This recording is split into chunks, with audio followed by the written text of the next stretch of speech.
The more you give to charity, the richer you get.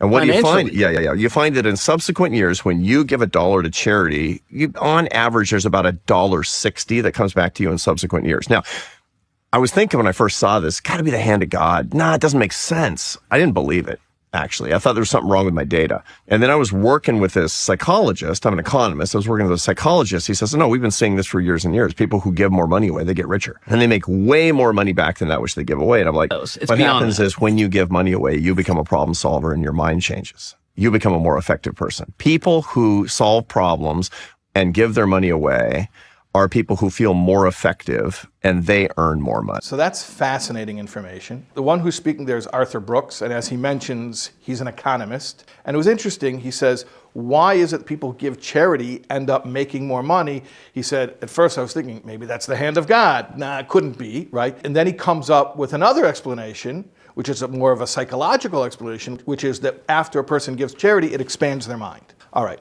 so I just want to point something out, which is that the hand of God doesn't have to be an overt miracle. Sometimes the hand of God, very often the hand of God works through channels of the natural world, meaning the system of how things were created and set up, including human nature. So therefore, consider this. The fact that we are wired in such a way that when we do something scary and give away our resources to someone else, that opens our minds and makes us braver and more courageous and more creative. That also is the hand of God. So it's not one or the other, it's both. And we see this, that people who do something scary and selfless, like giving away their money, it does expand their mind, and that itself is a divine blessing. That's also the hand of God.